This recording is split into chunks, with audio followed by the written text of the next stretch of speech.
Game development is a very hard process and it takes a lot of work.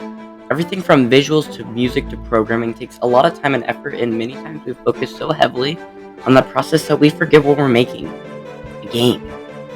Video games are an interactive medium after all, and as such, player experience is priority.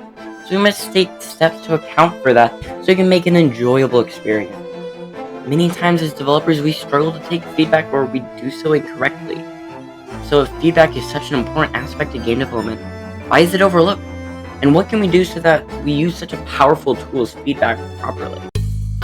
If you ever want to get together with this lovely community of mine and talk to me maybe, I have a Discord server. It's down in the description down below. Now let's get into the video. Playtesting is the process of having some person test your game during the development of a game. Many devs decide this instead opting to simply test it themselves. I mean, why wouldn't this work fine? I too am human and can play the game and see if it's fun and functioning, so why do I even need other people to playtest it? The issue with this is, well, you made it. Inherently, the developer is going to not only be better at the game from playing more than others, but they're also going to be biased towards it heavily. Many developers, especially in the indie space, get attached to their work and struggle to accept the project's shortcomings. Other people playing the game inherently provide that critique that will inevitably help the game. But some people are poor options for playtesters, so what makes a good playtester? Firstly, for a good playtester, you'd like to remove any obvious bias. While useful for finding bugs, close friends and family can often be poor choices for your continuous playtesters, as they will typically be biased towards you even if you stress the want for critique. Instead, find people fitting your demographic you had little close interaction with previously. The demographic part is very important, because at the end of the day, your game is not for everyone. When testing, you want players that will probably buy or play your game if they just saw it on whatever marketplace you provide the game to. For instance, say you're making a first-person shooter game with platforming elements. First, you must identify the general demographics of the people playing. Are they male, female, or is it a mixed gender pool? What age range are they? What regions are they from? These basic things will help you find the right people. For this example, let's assume our target demographic is a mixed gender pool, roughly 13 to 21 years old, and are from English-speaking countries. The more specific, the better. Then we want to establish their relation to the game. Often the more casual the game, the more foreign you want players to be with the game to see if they can grasp it. If your game is more hardcore, then you want to find more experienced players to see how well the difficulty fares. Once you've determined your target audience, you can then pick who will play test. You can do this by opening a form for people to fill out and look, so you can look through and find the people who fit best. You can also ask people who you think would fit the playtest if they're willing to playtest. Once you've found your playtesters, you can convince the playtest. Done in person, make sure to observe them playing and take some notes. Don't tell them anything about the game. The actual players won't have you explaining the game behind them after all, when they're actually playing it. Try to stress leniency and remind them that you are open to critique, and that's what you're looking for. You want to create an environment that ensures they're simply playing the game and you are simply observing them. I cannot stress enough how little you want to stress your playtesters. The more stressed they are, the worse your data will be. In a virtual environment, you have two major options. Get on a call with them and have them stream their gameplay to you so you can watch them play. The same general rules from in-person playtesting still apply. Create a stress-free environment and don't give them advice for the game no matter how much it pains you to. The other option with virtual playtesting is asking them to record their gameplay and respond with their feedback via text or a form. The forms can be used physically. They are most useful virtually when you may not be able to converse with the player vocally. No matter how you playtest, the most important thing to understand is that you're doing this to collect data on the game and find issues with it. There may be praise, and that's good. That's the goal. But really, you want to use your playtesting time to find issues that you can fix to increase the positive feedback.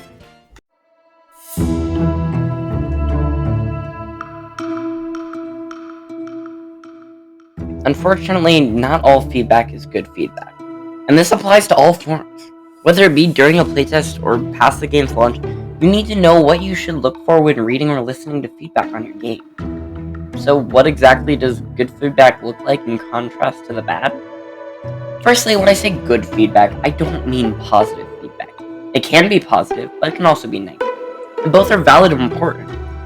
Though I must note that I'm mostly focusing on negative feedback.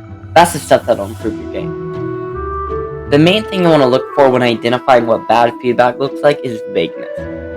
Comments along the line of, "Bad game," or "I didn't like how it feels," provide little help. When looking through feedback, you want to be able to answer a why or what question. Why did it feel bad? What looked wrong in the cutscene? Why did that look wrong? Questions like that can help us identify the issues so they can be resolved.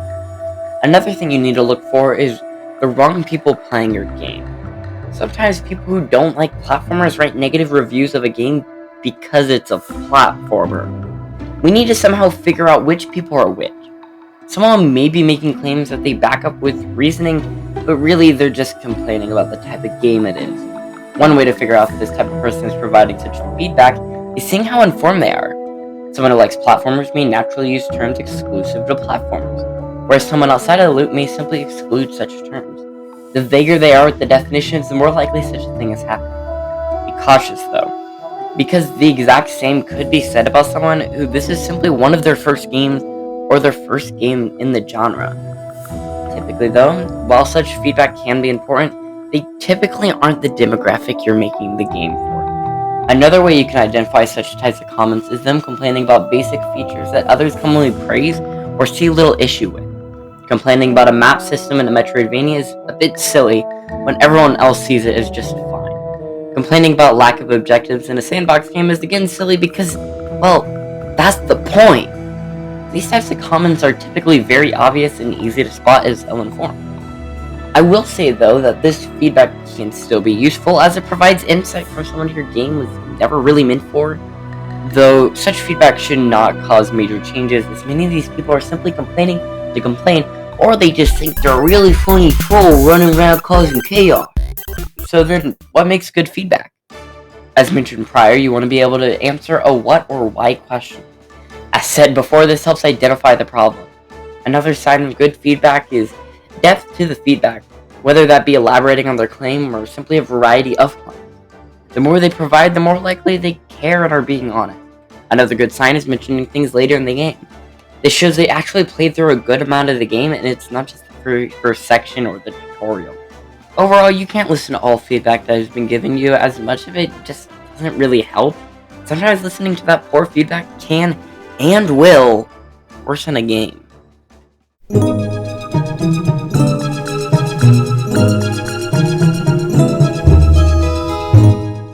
As developers, and honestly, just as people, we sometimes let others take over what we do. And at the end of the day, you just have to remember what this game is. It's your game. You don't have to implement what others want. Whether that be an idea they had or a complaint they had that they wanted to be fixed, you don't have to do anything. Many people get excited about the things they love, and the hope is that your game becomes something someone loves and is excited for, and that they may have hopes for the game and could provide some excellent feedback. But you can't let others make the game for you. Sure, you need to be flexible in your ideas, but you don't need to change an entire aspect of your game because someone or even a group of people said so. As a developer, you need to decide what's best for your game. It is vital you can learn to reason and understand what you need to make a change, no matter how good the feedback provided is. It's important that you don't get caught up in your own ideas, unwilling for change, because that award-winning change could come from someone you would never expect. Overall, taking feedback is an essential skill for becoming a game developer. Knowing how to conduct playtesting and how to use that is something that will almost always change your game for the better.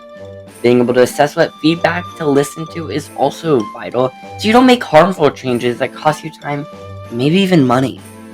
But most importantly, just remember that this is your game. Whether it be a heartfelt love letter to a game you love, an idea that you're blossoming to life, maybe even a crappy game you made in an hour, it's still your game. And you should be proud that you made anything at all.